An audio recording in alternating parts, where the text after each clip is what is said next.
नमस्कार, मी सारिका. S9च्या बातमीपत्रात आपलं स्वागत. एक नजर आजच्या ठळक घडामोडींवर. मुंबईसह ठाण्यात शहीदांना ठिकठिकाणी श्रद्धांजली अर्पण. माडा कॉलनीतील नाल्यावरील पूल बनला धोकादायक, विद्यार्थ्यांच्या जीवाशी होतोय खेळ. तर हाजुरीत रसायनातील अनियमिततेमुळे बल्ब कंपनीला आग. शाळकरी विद्यार्थ्यांतर्फे 26/11च्या शहीदांना श्रद्धांजली वाहण्यासाठी कॅन्डल मार्चचे आयोजन. 26/11च्या शहीदांना श्रद्धांजली वाहण्यासाठी नागरिकांनी विविध कार्यक्रम केले. मुलुंड पश्चिमेकडील आनंद क्लासच्या विद्यार्थ्यांनीही आपल्यातर्फे श्रद्धांजली म्हणून कॅन्डल मार्चचे आयोजन केले होते. या हल्ल्यात शहीद झालेल्यांच्या स्मृती जागवण्याकरता आणि पुढील पिढीपर्यंत देशभक्तीची भावना पोहोचवण्यासाठी हा कार्यक्रम राबवण्यात आला. आपल्या मुंबईवर आलेले संकट दूर करताना शहीद झालेल्या अधिकाऱ्यांना वंदन करण्यासाठी आज हा कॅन्डल मार्च काढला असल्याचे लालाजी सर यांनी S9शी बोलताना म्हटले. आज का दिन हमारे देश के इतिहास में जो काले अक्षरों से लिखा गया उसमें से एक दिन है. जलियांवाला बाग का दिन हम कभी नहीं भूल पाते हैं. वैसा ही आज 26/11 आज से 5 साल पहले मुंबई पे जो आतंकवादियों ने हमला किया और हमारे जांबाज जो पुलिसकर्मी पुलिस अफसर उन्होंने इसका जो मुंह तोड़ जवाब दिया, हमें उनके लिए गर्व है. लेकिन उन्होंने ये करते करते अपनी जान की बाजी लगा दी. तो आज हम यहाँ से हम बच्चों के साथ, ये क्लास के बच्चों के साथ उनके प्रति हम नमन करते हैं. उनकी शहीदी को हम हृदय से वंदन करते हैं. तर यावेळी विद्यार्थ्यांनी देशभक्तीपर गीते गाऊन शहीदांना श्रद्धांजली वाहिली. तसेच असा हल्ला पुन्हा होऊ नये अशी अपेक्षाही व्यक्त केली. 26/11 ये हमारे CST में हुआ एक हादसा है जिसमें बहुत सारे निर्दोष लोग मारे गए और कसब उसमें से पकड़ा गया है, जिसमें हमारे पुलिस ऑफिसर है जो विजय सालस्कर, तुकाराम, बहुत सारे जन शहीद हुए. और CID तो आप सब लोग देखते होंगे, उसमें CID अवार्ड में जो लोग ताजमहल में फंसे हुए थे वो लोग को निकाल के जो लोग को सम्मान दिया गया है, वो लोग को जो लोग ने मदद करके ताजमहल में से निकाला था सब लोग को उसको सम्मान किया गया था CID अवार्ड में. जे पोलीस आणि नागरिक शहीद झाले होते त्यांच्यासाठी आम्ही आज कॅन्डल मोर्चा काढला होता. त्यांच्यासाठी अनेक राष्ट्रगीत गायले होते. त्यांना आम्ही सगळ्या भारतीयांकडून खूप सहानुभूती दाखवण्यासाठी आम्ही आनंद क्लासेस हा मुलुंडच्या क्लासमधून अनेक सहानुभूती दाखवून त्यांना भाव श्रद्धांजलि केली. आज से 5 साल पहले हमारे बम्बई में आतंकवादी ने उन्हीं के लिए हम लोग ने आज कैंडल मार्च निकाला है. और हमारे आनंद क्लास के कई छात्रों ने भी कुछ अपने विचार प्रस्तुत किए हैं और कई लोगों ने गाना राष्ट्रगीत गाए हैं. कर चले हम फिरा और बहुत से गाने गाए थे, 3-4 गाने गाए थे. उन्हीं को गानों से और सबको प्रेरित हुआ है. और हम सब चाहते हैं कि अब हमारा देश और अब कभी ऐसा मीन्स ना हो, तो इसीलिए हमने आज कैंडल मार्च निकाला और सभी को शांति दी. व्हिडिओ जर्नलिस्ट योगेश मोहावडेसह कौस्तुभ दर्वे, S9 न्यूज, मुंबई. ठाण्यातील शहीद उद्यानात 26/11तील शहीदांना नागरिकांकडून मानवंदना. 26/11 हा सर्व मुंबईकरांच्या जीवनातील काळ दिवस ठरला. यामध्ये अनेक पोलिसांनी आपल्या जीवाची पर्वा न करता मुंबई व नागरिकांचा दहशतवादी हल्ल्यापासून बचाव केला. ठाण्यातील शहीद उद्यानात या घटनेतील शहीदांना परिसरातील स्थानिक नागरिकांनी उपस्थित राहून मानवंदना केली. यावेळी स्थानिक आमदार राजन विचारे, नगरसेवक मंदार विचारे, नगरसेविका नंदिनी विचारे यांसह इतर मान्यवर येथे उपस्थित होते. उपस्थित मान्यवरांसह सैन्य दलातील काहींचा सत्कारही येथे करण्यात आला. तर डान्स अकॅडमीच्या विद्यार्थ्यांनी येथे नृत्यातून शहीदांना श्रद्धांजली अर्पण केली. Sarika Salunkhe, S9 news, Thane. Hajuri miniature bulb कंपनीतील रसायनातील अनियमिततेमुळे भीषण आग. आगीत मालकांसह 4 कर्मचारी जखमी. हाजुरी जिलानीवाडी मेनिचर बल्ब प्रायव्हेट लिमिटेड कंपनीला काल सायंकाळी अचानक आग लागली. बल्ब बनविताना नायट्रोजन सवयील दबावामुळे तापमानात अनियमितता निर्माण झाल्याने ही आग निर्माण झाली होती. वाघे रोड क्रमांक 10 जवळ ही कंपनी असून या आगीत 4 कर्मचारी व मालक जखमी झाले आहेत. मालक नईम भाई, कामगार दया यादव, युसुफ शेख, सुनील यांच्या शरीरात काचा घुसल्या आहेत. तर यादव यांची प्रकृती सध्या गंभीर आहे. घटनास्थळी अग्निशमन दलाने पोहोचून आग आटोक्यात आणण्याचा प्रयत्न केला. मात्र या आगीमुळे लाईट गेल्याने आग विझवताना काही प्रमाणात अडथळे येथे निर्माण झाले होते. आगीमुळे बल्ब कंपनीचे मोठ्या प्रमाणात नुकसान झाले आहे. जखमींना नजीकच्या रुग्णालयात दाखल करण्यात आले असून स्थानिक नगरसेवक रवींद्र फाटक यांनी घटनेची पाहणी केली. मी आज कंपनीमध्ये आलो आहे. काही आपण बल्ब बनवायची कंपनी होती, त्याचा स्फोट झालेला आहे आणि त्याच्यामध्ये मालकासकट 5 लोक इंजर्ड आहे आणि सॉर्टकर हॉस्पिटलला आहेत. आता ते मला वाटतं अति महागंभीर हा प्रकार काय झालाय ते आता बघा. आपले नगरपालिकेचे फायर अग्निशमन दलाचे अधिकारी आहेत, पोलीस डिपार्टमेंटचे अधिकारी आहेत. आता त्याच्यामध्ये माहिती घेऊन पुढची कारवाई केली जाईल असं मला वाटतं. व्हिडिओ जर्नलिस्ट चेतन सावंतसह सारिका साळुंखे, S9 न्यूज ठाणे. S9च्या बातमीपत्रात वेळ झाली अल्पशा विश्रांतीची.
ठाणे महानगरपालिका हद्दीत घर घेताय का? मग ते अनधिकृत तर नाही ना, याची खातर जमा करा. अनधिकृत घर घेणं हा विकणाऱ्यासोबत विकत घेणारा देखील तितकाच दोषी असतो. तेव्हा घराची डोळस खरेदी करा. आपली कुठे फसवणूक तर होत नाही ना. यासाठी ठाणे महानगरपालिका मुख्यालयातील 4थ्या मजल्यावरील बांधकाम विभागात घराचा सर्वे नंबर, टिक्का नंबर याची खातर जमा करा. घराचं स्वप्न अवश्य करूया साकार, पण अनधिकृत घराचा नका करू कधीही विचार. अधिकृत घर म्हणजे उद्याची देखील निश्चिंती. अनधिकृत घराचे दार म्हणजे डोक्यावर कधीही तोडण्याची टांगती तलवार. जगणं तुमचं होऊ दे सुरेल गाणं, स्वच्छ सुंदर आणि अधिकृत घरांचं हसरं ठाणं.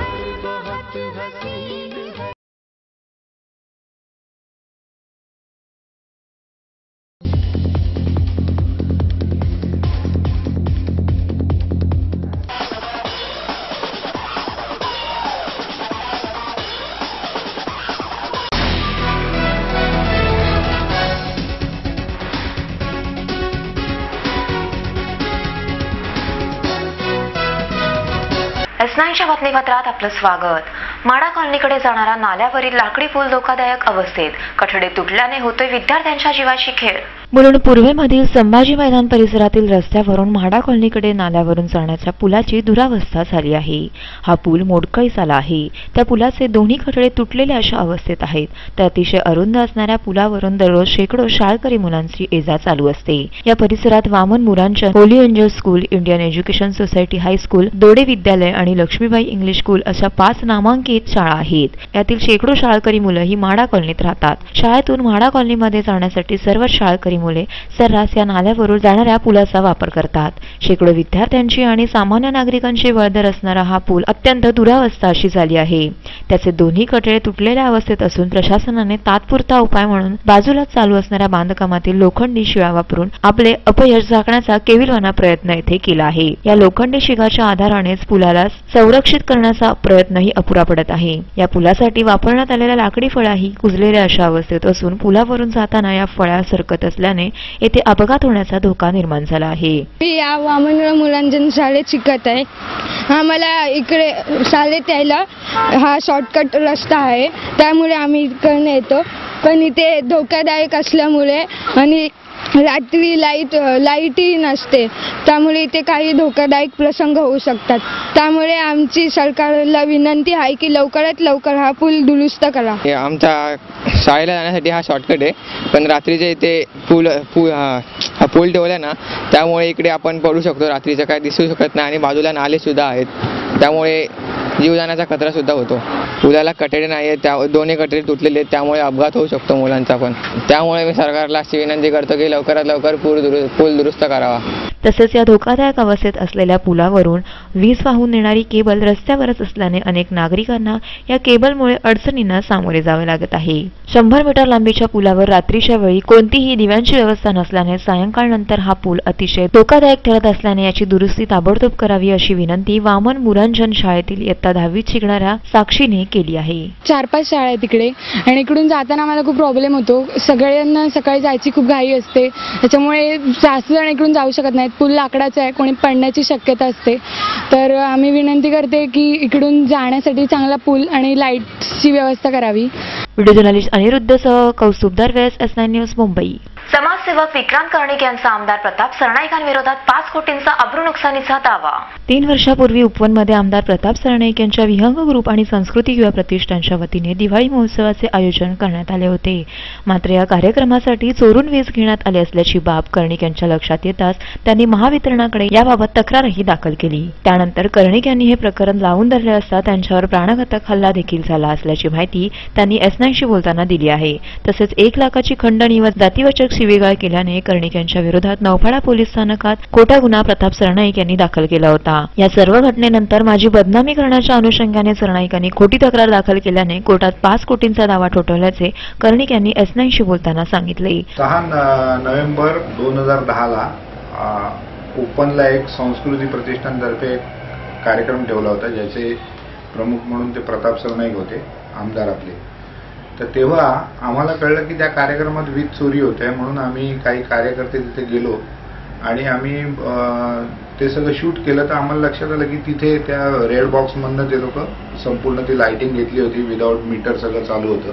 म्हणून आम्ही MSLDCच्या अधिकाऱ्यांना घेऊन तिथे गेलो, त्यांना ते दाखवलं. त्याच्यानंतर त्या लोकांनी त्याचा पंचनामा केला, ते सगळं सामान जप्त केलं आणि मात्र ते जप्त केलं, मात्र त्याच्यावर त्यांनी FIR केला नाही. म्हणजे ते प्रकरण तिथे थांबलं. त्याच्या सगळ्या बातम्या 8 तारखेच्या वर्तमानपत्रात आल्या. वर्तमानपत्रामध्ये प्रताप सरनाईकांनी आमच्या नावाने काही स्टेटमेंट केलं होतं की जर असं त्यांनी चालू ठेवलं तर शिवसेना स्टाईलने यांना धडा शिकवू, म्हणून आम्ही त्यांच्या नावाने NC टाकली. त्याच दिवशी त्यांचे सहकारी सुधीर बर्गे नगरसेवक आणि चंद्रशेखर इंगडे या दोघांनी नौपाडा पोलीस स्टेशनमध्ये माझ्या आणि माझे सहकारी सचिन शेट्टी या दोघांच्या विरोधामध्ये एक खंडणी आणि ॲट्रॉसिटीचा खोटा गुन्हा दाखल केला. आणि कालांतराने हा गुन्हा म्हणजे हा दाखल केलेला जो गुन्हा आहे हा खोटा आहे म्हणून सिद्ध झाला. म्हणजे पोलिसांनी त्याच्यावर बसमरी दिली आणि सांगितलं की हे जे काय दाखल केलेलं आहे हे द्वेषबुद्धीपूर्ण आणि ही खोटी तक्रार आहे. मग त्याच्यानंतर आम्ही पोलिसांना सांगितलं की ही जर का खोटी तक्रार असेल, म्हणजे आम्ही अर्ज केला, खोटी तक्रार असेल तर याच्यावरती या तिघांवरती तुम्ही उलटा गुन्हा लावला पाहिजे. कारण FIR मध्ये या दोघांनी सांगितलं होतं की हे असं असं प्रशांत कॉर्नरकडे घडलं आणि आमदार प्रताप सरनाईकांना आम्ही फोन केला आणि त्यांच्या सल्ल्याने आम्ही इथे पोलीस स्टेशनला येऊन ही तक्रार दाखल करतोय. म्हणजे कुठेतरी या तिघांनी कटकारस्थान करून हे सगळं केलं होतं, परंतु पोलिसांनी काय त्यांच्यावरती कारवाई केली नाही. मग आम्ही या तिघांना मी नोटीस पाठवली. म्हणजे त्याच्यानंतर आमदारांनी कुठे कुठे वर्तमानपत्रामध्ये स्टेटमेंट देताना बऱ्याचदा माझी बदनामी केली होती, काय यांचा पूर्व इतिहासात तपासा, याच्यावरती खंडणीचे गुन्हे आहेत. आणि मी नोटीस पाठवली, तर नोटीसमध्ये त्यांनी डिनायल केलं. मग शेवटी काल शुक्रवारी सिव्हिल कोर्टामध्ये आम्ही 5 कोटीचा दावा आमदारांना दाखल केलेला आहे. एकीकडे सभ्यतेचे मुखवटे धारण करणारे नेते हे अशा प्रकारे भ्रष्टाचार करून जनतेची दिशाभूल करीत असल्याचे त्यांनी म्हटले. व्हिडिओ जर्नलिस्ट चेतन सावंतसह सारिका साळुंखे, S9 न्यूज, ठाणे. S9च्या बातमीपत्रात वेळ झाली अल्पशा विश्रांतीची.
महानगरपालिका हद्दीत घर घेताय का?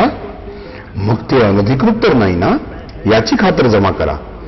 अनधिकृत घर घेणं हा विकणाऱ्यासोबत विकत घेणारा देखील तितकाच दोषी असतो. तेव्हा घराची डोळस खरेदी करा. आपली कुठे फसवणूक तर होत नाही ना, यासाठी ठाणे महानगरपालिका मुख्यालयातील 4थ्या मजल्यावरील बांधकाम विभागात घराचा सर्वे नंबर, टिक्का नंबर याची खातर जमा करा. घराचं स्वप्न अवश्य करूया साकार, पण अनधिकृत घराचा नका करू कधीही विचार. अधिकृत घर म्हणजे उद्याची देखील निश्चिंती. अनधिकृत घराचे दार म्हणजे डोक्यावर कधीही तोडण्याची टांगती तलवार. जगणं तुमचं होऊ दे सुरेल गाणं, स्वच्छ सुंदर आणि अधिकृत घरांचं हसरं ठाणं.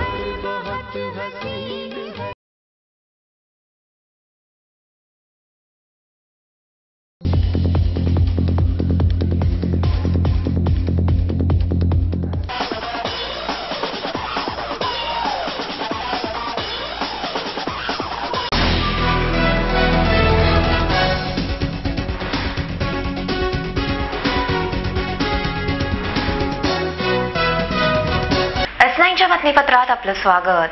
सेंट्रल मैदानावर रात्री अज्ञात इसमांनी केली डेकोरेशनच्या सामानाची जाळपोळ. ठाण्यातील सेंट्रल मैदानावर विविध प्रकारचे खेळ हे खेळाडू खेळत असतात, मग ते क्रिकेट असो अथवा व्हॉलीबॉल. पण या मैदानावर गेल्या महिनाभरापासून विविध कार्यक्रमांचे आयोजनही सलगतेने केले जात आहे. ठाणे महानगरपालिकेच्या ताब्यातील मैदानावर कार्यक्रमांकरिता भव्य दिव्य असा स्टेज मंडपांचा थाट येथे केला जातो. 2 दिवसापूर्वीच येथे RPIचा भव्य संकल्प मेळावा पार पडला. त्यानंतर दुसऱ्या कार्यक्रमाची तयारी येथे सुरू करण्यात आली आहे. मात्र पूर्ववत कार्यक्रमातील खुर्च्या बाकडे बांबू अद्याप मैदानावरच असून रात्री काही अज्ञात इसमांनी या सामानाची जाळपोळ केली आहे. ही जाळपोळ कोणत्या कारणास्तव करण्यात आली हे अजून सिद्ध झाले नाही. व्हिडिओ जर्नलिस्ट चेतन सावंतसह सारिका साळुंखे, S9 न्यूज ठाणे. मुलुंड स्थानिक परिसरात शिवसेना शाखा क्रमांक 99 तर्फे शहीदांना श्रद्धांजली अर्पण. 26 अकराच्या दहशतवादी हल्ल्याला 5 वर्ष पूर्ण झाल्याच्या निमित्ताने मुलुंड शिवसेना शाखा क्रमांक 99 तर्फे स्थानकाबाहेर श्रद्धांजली कार्यक्रमाचे आयोजन करण्यात आले होते. या कार्यक्रमामध्ये सर्वांनी 2 मिनिटे स्तब्ध राहून मौन धारण करून 26 अकरातील शहीदांना श्रद्धांजली वाहिली.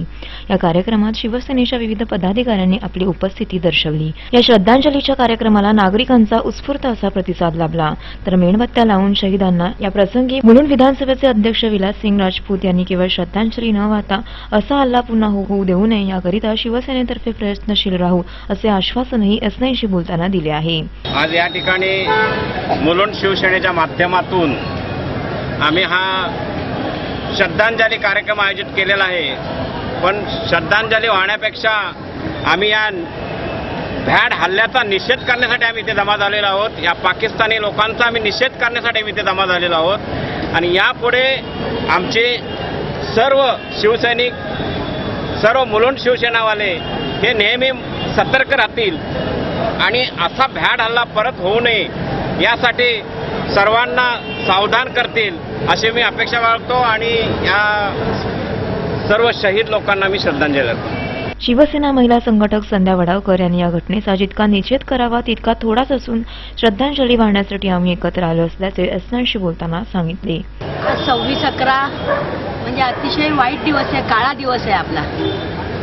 त्या हुतात्म्यांचं जे बलिदान झालं त्याला 5 वर्ष पूर्ण झाली. हे अतिरेकी पाकिस्तानमधलेच घुसले हे पण सिद्ध झालं. म्हणजे पाकिस्तानवाले लोक किती आपल्याला त्रास देत आहेत आणि कायदा आणि सुव्यवस्था किती ढासळलेली आहे हे सुद्धा आपल्याला दिसते. त्याच्यामुळे आज आम्ही त्यांना मानवंदना देतोय की ज्या हुतात्म्यांचं बलिदान झालं त्यात पोलीस ऑफिसर्स आहेत, त्यात आमचे सैनिक आहेत, त्यात पोलीसवाले आहेत. आज काही घरातून त्यांची भावंड नाहीशी झालेत, कोणाचे पती गेलेले आहेत, कोणाची पत्नी गेलेली आहे, काही लोक अजूनही हॉस्पिटलमध्ये मूकबधीर होऊन अपंग आहेत. अशा लोकांसाठी आता सरकारने काहीतरी जागं व्हावं आणि नुसतं सरकारने फंडिंग करू नये, तर त्या लोकांसाठी काहीतरी सुखसुविधा त्यांना दिल्या पाहिजेत. एवढी आमची विनंती आहे. आयोजक शिवसेना शाखा क्रमांक 99चे अविनाश बागुल यांनी 26/11च्या शहीदांना श्रद्धांजली देण्याचा कार्यक्रम आयोजन करण्यामागची भूमिका S9शी बोलताना स्पष्ट केली. 26/11 जो हा आतंकवादी हल्ला पाकिस्तानवर झाला त्यामध्ये 10 आतंकवादी मुंबईमध्ये घुसले आणि त्यांनी कमीत कमी 170 लोकांना मारलं व जखमी केलं. त्याच्यामध्ये आमचे कर्तबगार सेना पोलीसवाले सगळे असे कर्तबगार ऑफिसर सगळे शहीद झाले. त्यांना आज श्रद्धांजली आम्ही इथे मुलुंड शाखा क्रमांक 99च्या वतीने व मुलुंड शिवसेना विभाग यांच्या वतीने आज त्यांना श्रद्धांजली वाहिली. व्हिडिओ जर्नलिस्ट योगेश मोहावडेसह कौस्तुभदार वेळेस S9 न्यूज मुंबई. शेवटी पुन्हा एक नजर आजच्या ठळक घडामोडींवर. मुंबईसह ठाण्यात शहीदांना ठिकठिकाणी श्रद्धांजली अर्पण. माडा कॉलनीतील नाल्यावरील पूल बनला धोकादायक, विद्यार्थ्यांच्या जीवाशी होतोय खेळ. तर हाजुरीत रसायनातील अनियमिततेमुळे बल्ब कंपनीला आग. S9च्या बातमीपत्रात इथेच थांबू. तोपर्यंत नमस्कार.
ठाणे महानगरपालिका हद्दीत घर घेताय का?